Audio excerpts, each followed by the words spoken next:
Hey friends, welcome back. This is Ashley with Uncommon Roots Homestead. Today I want to do two things. First, I want to talk to you about microgreens and my microgreen experience and whether or not I would grow them again the way that I just grew them. And second, I want to show you the chickens. They're giant. I'm very concerned with how fast these birds have grown and how we have to transport them to the land pretty quickly. So first, let's talk about microgreens.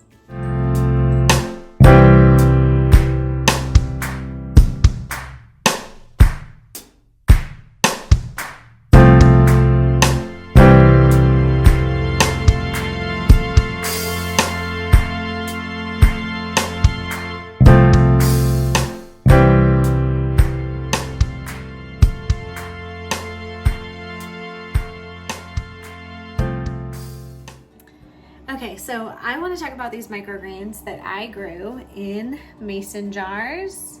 You can see there. I guess you would call these sprouts, both. I don't really know what the difference is. I should probably Google that. But anyways, I want to talk about growing these in mason jars, what the process looked like, and whether or not I preferred that to my tried and true dirt method.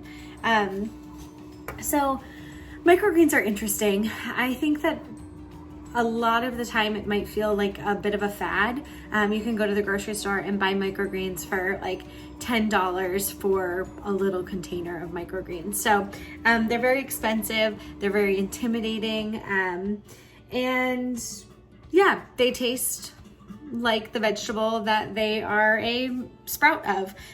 So it's really interesting. One of the really cool things about microgreens is that they have so much nutritional value. I think one of the coolest things about seeds, and I'm gonna try not to get too romantic about it, but one of the coolest things to me about a seed is that the individual seed, like this little kale seed right here, this little seed has everything in it already that it will ever be. So when you see a giant head of kale growing, all of that existed within this little seed. That's so cool to me. That's so cool. But what that means is that the nutritional value of that head of kale also exists in this little seed. That's really cool. No wonder microgreens are so popular. The nutrients that you can get in just a little section of these sprouts, it's substantial. It's like the equivalent of eating an entire salad in a handful. And that's really cool. They're really great on sandwiches. They're really great sauteed into things. I just think it's really cool. But again, so expensive to buy these at the grocery store. So what I wanted to do is figure out, like, could I grow them on my countertop? How hard was it? How expensive was it? Was it gonna be worth, growing them? Those ones are not my favorite. Oh, it's just like Dijon mustard. It was actually like a greens blend. Not a fan. So that goes to say that if you are buying seeds to do microgreens, make sure you're buying seeds of something that you actually enjoy, because you'll be surprised. Those little sprouts taste just like whatever the full-sized vegetable is. I mean, we do pea sprouts. They taste just like peas. We do kale. It tastes just like kale. Obviously, that blend must have mustard in it. Tastes just like a Dijon mustard. Super cool. So let's get back to what I'm here for. So I was growing in dirt. I've been doing this been growing it like this for probably 6 months. So basically what this is, it's an old takeout container actually, that I've put some holes in the bottom of, you can see there. And I have a layer of nice dirt in there. And so what I usually do is I do the layer of dirt, I'll sprinkle seeds, really thickly sow them in there, do a little sprinkle of dirt on top, water them, put them under the grow light, and just grow them like normal. So I posted that on Instagram a couple weeks ago, and I got a message from Lisa, and Lisa said, what are you doing? You're wasting so much soil. You don't need to do microgreens that way. And at first I was like, come on, Lisa, I've been doing them like this forever. But then I thought about it and was like, you know what, Lisa, that is so helpful. I am so glad that you reached out to me, because you're right. Why am I doing microgreens this way? Just because it's the way I've always done them, or the way that I first, researched how to do them? I'm sure there are other ways. So thanks to Lisa, I went to the Google machine and I looked up different ways to sprout microgreens, and I came across these sprouting lids. So these are really cool. I think I have an extra. I'm glad you guys can't see these junk drawers that I'm opening right now, because that would be embarrassing. But I went on Amazon and I found these sprouting lids. You can buy these in plastic too. I try to reduce the amount of plastic that we have in our house, so I went with metal. But they look just like this. You can see it's kind of mesh. I actually, fun fact, it can double as like a flour sifter. I bake a lot of sourdough bread, as you know, and so I needed something to be able to easily like sift flour onto my work surface. So I was like, hey, I got those sprouting lids. It came with 4. I don't really need 4. So I use 1 for flour and it's perfect. But anyways, this is what the lid looks like. And then obviously this is what it looks like when it's on and sprouted. So what I did is I took a wide mouth mason jar. I'm too short for all that. I took a wide mouth mason jar and I filled it with water. You can see that I need to actually add a little bit more water, but I filled it with water. I put the lid on, and then what I did is I laid a thin layer of seeds on top. I way overseeded, so I would not recommend. You can see this one. See, there are gonna be kale seeds all over my kitchen. I way overseeded, so just make sure you do like a thin layer just over the mesh part. Try not to overlap onto any of the other surfaces. I would actually next time probably just do a little circle right here. Put that on, put the seeds on top, and then you cover it. So I actually took a lid similar to this, and I just set this on top of the seeds, and I put it in the back corner by the cabinet where it was a little bit darker, and I let it sit there for 4 days. After about the 4th day, it started sprouting. And so these little sprouts started pushing this lid up. And once most of them had sprouted, I took the lid off and I put it under the grow light. So what was really cool is once I did that under the grow light, they just took off. And the roots, when they reached the water, they obviously started growing bigger and they were being fed. I did squirt the top of the seeds with a water bottle once or twice during that first 4 days. I did it the first day, and I did on like the 3rd day when I felt like the seeds were never going to sprout and turn it like getting a little bit dry. I don't know that I needed to do that. I think you can just leave it covered for a certain amount of days and it'll sprout. But basically, shout out to Lisa, because this method was so much faster, easier. I got a ton more sprouts, and it took virtually no time. So what I've learned over the last week with microgreens, I guess the last 2 weeks, is that there are about 1 million ways to grow microgreens, which who would have thought? I had no idea. A year ago, if you asked me how you grow microgreens, I would have thought you just like put the seeds in soil and you cut them before they sprout their second set of, or I guess their first set of true leaves. Not true. Basically, you can grow them in so many ways. I actually saw another method that I want to try next, which is where you put the seeds in a mason jar and you spray them, and you hold the mason jar upside down and you let the seeds sprout. And then once they've started sprouting, you put them, like you dump them out onto a flat surface or into soil, and then you put them under the grow light and they turn and grow up. That one feels a little bit more intimidating, mostly because it's more than one step. I like these 2 methods that I've tried because you're just putting seeds in one place and then they're growing and sprouting there. I absolutely would recommend these sprout lids. I think it's clean. There's no dirt involved. Sometimes it can be a little messy. We have young kids. It can be messy to have a container of soil sitting on my kitchen counter. I don't know if anybody else has a toddler out there, but they do not respect containers of soil in the kitchen. So I highly recommend these sprouting lids. These I planted about 8 days ago, and we've already eaten a ton of them. And they're actually starting to sprout a second time. I don't know if you can see. Let's see, there you go. You can kind of see some of these starting to sprout again, which is really cool. I didn't think that they would sprout again. So highly recommend those. So if you're interested in getting into microgreens and you're wondering where to begin, go to Amazon, buy some sprouting lids. If you have a mason jar and some water and some seeds, that's all you need. I think it can be intimidating because when you think about the quantity that you have to grow with microgreens, it's easy to be like, man, to get anything substantial, I'm gonna have to spend $100 on seeds and buy like 7 pounds of kale seeds. You don't have to. Like, you can start with one little packet of seeds, see if you like it. If you don't like it, don't do it. Some people feel like it's worth it, some don't. If you're buying microgreens at the grocery store, I would say this is absolutely worth it. And I would probably try some of the other methods too.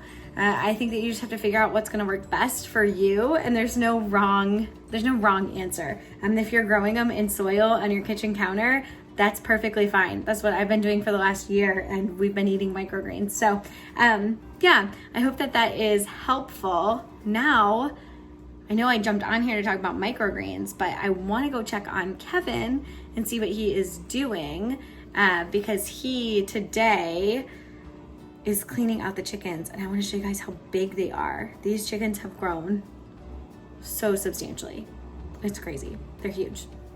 Okay, so let's go check on Kevin. Everyone, say goodbye to the nice lighting. It happens. Gotta walk around. Let's see. It was smelling really bad. Check this out. He's prepared.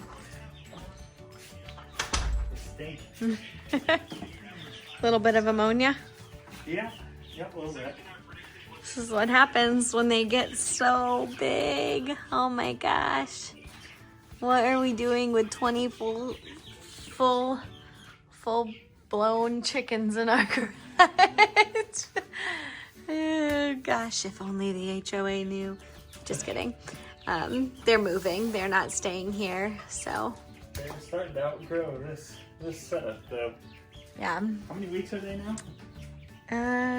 Gosh. I don't know. Look how big they are. At this age?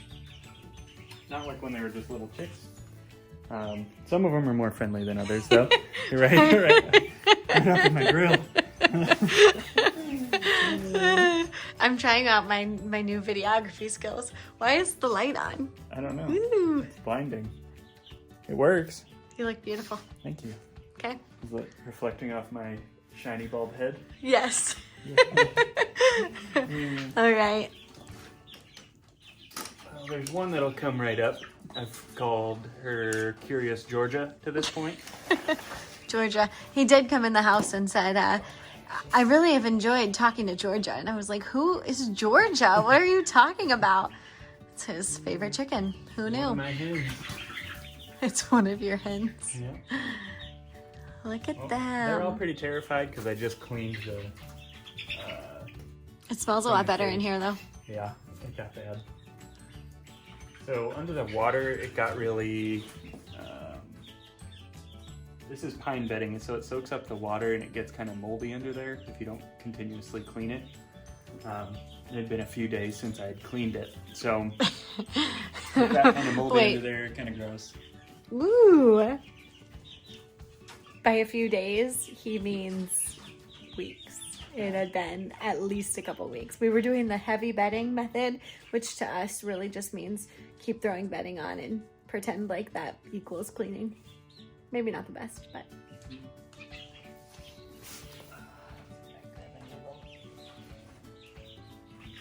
They're all pretty terrified. Oh gosh. So if Ashley hasn't mentioned it, we've got quite a few different breeds of chickens. The goal is to have essentially a Technicolor dream eggs. Technicolor dream eggs. I like it. So the different breeds that we got will all pretty much lay different colored eggs. Some of them we didn't even realize you could get. So we're pretty excited to see what that looks like. So I'll try and, as I grab them, I'll try and tell you a little bit about them as much as I know. If I can actually grab it. I got one. Ooh. For a second. Just kidding. Oh, here's Georgia. Okay, she's typically very friendly. Georgia. Georgia is a cuckoo marin, and she will lay kind of like dark brown eggs, chocolate brown colored eggs. So far, they're really friendly, really soft. And if she turns out to be a George, then yeah, we'll let you know. Then she won't lay any eggs. Yeah, we've got 20 chickens. The probability of having at least one rooster is pretty high. We're not sure Georgia, yet. will you say hello? Make your debut. You can see her comb and wattle aren't really that far developed. I'm assuming she's a hen. We were talking earlier, we think most of them are hens. Yeah. There's only one that I think might be a rooster, but we'll see. I actually think it's the other cuckoo, Marin. Might be if I can grab that one. Then. It's like over here. Let me show you. We could have a George and Georgia. Let's see. This one. See how this one, the comb and the wattle is just so much more defined? And it's starting to redden up a little bit. Yeah. Too. But could be a female still. Yeah, it just depends on how big those get. We were watching a video someone else had posted about the tail feathers too. Yeah. I'm not quite skilled enough to tell if the tail feathers are the right color or not. Yeah, the video we were watching was saying that if their tail feathers are defined, then it's most likely a hen. And if they're like flat or kind of floppy, then it's probably a rooster. That seems a little bit easier said than done. We just have so many different varieties that they all look different. So what's normal for Georgia is not going to be normal for, is this Chickalinda? No, this is Pecky. Pecky, our daughter has named a couple of them. This is Pecky. She is an Isa brown. She'll lay She's a production layer. Standard brown eggs, yeah. She's bred for production. These ones will lay over 300 eggs a year, so almost an egg a day. We have two of them. There's another one over there. Georgia constantly comes out. That's the curiosity in here. And then here's the other one. Oh yeah, the one that we think might be a rooster. Look at that wattle though. Yeah, it's so much more defined. Georgia doesn't have one at all. Yep. Yeah, I don't know. So this one is also cuckoo marin. He or she also has a lot more white in the feathers. Not sure if that tells you anything or not. Maybe you guys can help us identify. Yeah, do you think this is a rooster? If it is a rooster, he's very friendly. Yeah, he's nice. The cuckoo marins I've actually really liked so far. Their temperament may change as they get older, but so far they're some of the friendliest ones we have. So yeah, if this is a hen, she'll also lay really dark brown chocolate eggs. And if not? If not, he'll protect the yard. Yeah. But and wake us up in the morning. The feathers are defined, it looks like. I don't know. Well, someone told us the tail feathers are what sets them apart, but he or she doesn't look any different than any of the other ones I see. So we'll see. Let's see. You didn't know you were going to get a lesson in chickens today. Yeah. All right, friends. Well, thank you for joining us today. Did you have something else? He looked at me like, why are you cutting him off? No, I've got a lot more introductions. You're going to introduce all 20? Some of them I'm not even sure what they are anymore, but we're going to have all kinds of colored eggs. To give you an example, we're going to have olive green eggs. To give you an egg example. We'll have olive green eggs, blue eggs, like I said, the chocolate brown, regular brown. There's a breed called a salmon faverol in here, and they lay like a cream pink colored egg. So I didn't even know that existed. So that one we're excited about. They also have the feathery feet. Looks like they're wearing big feather boots almost. So we'll have those. We'll have white eggs from our white leghorns. So if these are all hens, we'll have a pretty basket. We're gonna of have eggs. a beautiful basket of eggs and just such a pretty flock. I love flocks that are full of different breeds of chickens because they just have so much diversity. Like you've got the dark ones and the light ones, and it's just really pretty to me. Oh, you got a new one. Sapphire. Oh, Sapphire. Sapphire is our random chicken. She's a sapphire gem. Yeah, so when we were picking out the chickens, we had these like, I think I said this in another video, we had these like big dreams of ordering from Murray McMurray. Turns out they were sold out till like December. We have no patience. So we ended up at the the feed store, and they had some chickens in, and they were aging out. So if you are familiar with how it works at feed stores, when they get chickens, they don't just like keep them until they sell them all. They eventually cull them if they don't sell them in time. And usually it's like a week, maybe 2 weeks at different stores. So they were getting close to the age where they were going to cull the ones that hadn't been sold. And so the guy who was like getting out the chickens for us as we were asking for different varieties, he was like upselling us at every like station. And he was like, well, what if I throw this one in for 50% off? Or what if I give you this one for $1? And so Sapphire was one of those ones that he just threw in. We went in there going for what did we want? 12, and we left with 23. So he was a good salesman. But Sapphire was one of the ones that we got, and she was really pretty, and she's the only one like that we got. So this one, I fear, may be a rooster. So take a look at his tail feathers. I don't know if you can see those. Oh yeah. They're really long and thin. So and look this at his one, feet. is he a big? Oh yeah, he got Can big you see monstrous him? feet too. Yeah. So Let me this switch actually it. might Hold be a on. man. I'm gonna switch. Yeah, if you take a look at that tail, Yeah, see how it's like undefined? long feathers. But back it's just here. weird. The comb and the wattle are like non-existent, but I guess Yeah. it's a different breed. I What believe breed he's is he? I think he's an Americana. If you guys think differently, then let us know. But I think he's either an Americana or an olive egger, one of those. They look kind of similar, I think. They're kind He's of beautiful. Yeah, they're real pretty wings.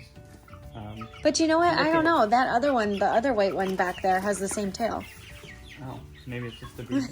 Here's another one. This one's pretty. We don't know. We don't know what we're talking about here. This one is either a starlight green or an olive egger. This one's really pretty too. It's got Yeah, the brown and the she's black. beautiful. But I guess she's got kind of feathers too. I don't know. We've never had this many chickens. You've so been debunked. We're learning. All that to say, at the end of the day, we're going to end up with pretty eggs. Whether we end up with 20 eggs a day or 12 is to be determined. But we're really excited about these guys. But it's about time to move them. That's what I was saying is it's about time to move them. We are, is that one of my midnight Marins? Yep. This is called a Midnight Majesty Marin. It's like pure black, and it's got feathers on the feet. So it's a really unique bird, and it'll lay like really dark brown chocolate eggs. These are a mix that comes from the French Marin, or the French copper Marin, which they lay the darkest eggs. So we're really excited about them. These ones we've lovingly named the Night's Watch due to the... Yes. And we did lose one of those, unfortunately, early on. But we only lost one, which I think is pretty good for how many we have. But like I was saying, it's about time to get them moved over to the land. We're going to actually take this existing setup, move it over. Ideally, we would have it be a little bit bigger, but we don't really have anything bigger to put them in. So we're finishing up the coop right now. Kevin is working on that. We'll probably do a video and show you kind of what our setup looks like in the next couple of weeks. But we're going to get the coop set up over there, and then we're going to move them just to the coop, and we're going to keep the run closed so that they can't get out. It's really cold right now. They do have all their feathers, but they're still small. So we're going to keep them inside a little bit longer. And then probably by the end of December, beginning of January, we'll start letting them out during the day because they should be full grown. But yeah, we're really excited. They're getting really big.